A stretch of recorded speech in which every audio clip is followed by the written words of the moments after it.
We're at the Albino Foundation in Abuja, where the CEO and founder of this organization spoke to Nige.com about the discrimination, the challenges, inability to get jobs, to get proper health care, and what they need. The difference in our color is enough to attract both negative and positive attention. And oftentimes in our own case, we've seen more of negative attention, which eventually leads to violence. Some of them can be deadly. Most of them are very subtle. So succinctly put, yes, there is discrimination. There's discrimination at home, within the family. There's discrimination within the social circle, your friends. There's this discrimination in the workplace. There's discrimination in schools. There's discrimination in mosques. There's discrimination in churches. You know, there have been a number of times that I have experienced it myself, sitting even in church, and somebody sees you and quietly walk away from you and wouldn't want to sit near you. Do you think some of the albinos are victims of ritualists? Yes, pointedly speaking, 19th of April 2013, we received a report, a confirmed report, that an albino was killed and her body parts taken in Delta State. In 2010, we received a report of a woman in Makurdi who killed her baby, you know, and the investigation shows that there were elements of ritual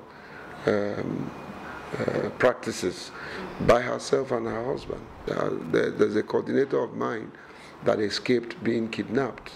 You know, he was actually taken to a shrine, and the shrine, so to speak, rejected him, and he was let go. By the grace of God, we've done a lot of work in terms of awareness that is not as pronounced as it is in many other African countries. I was in Tanzania in November, you know, and all the albinos who gathered in Tanzania, the convener of that meeting had to hire a security agent to secure us wherever we are going and wherever we are. It is that bad, you know. So there are cases in Burundi, in South Africa, in Mozambique, in Malawi, and several other countries where our lives are being threatened, and society has made us an endangered species. Let me tell you something psychologically about albinos.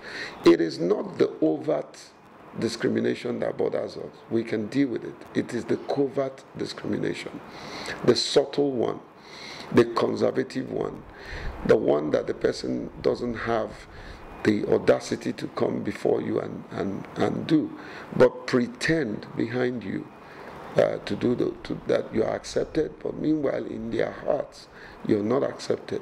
I was discriminated when I was in school. Back then in school, among my peers, I was well discriminated because I couldn't see. When I stay far from the blackboard, I have to go closer. And when I come back, my friends and my peers will be touting and bullying at me. I feel discriminated. Most of our members can't get job because, I mean, they are, you know, other people feel maybe they don't see because of visual impairment or whatever, and maybe they won't be able to do the tax, but that's not true. Every one of us are strong in our own capacity, and whatever tax any other person can do, we can do it.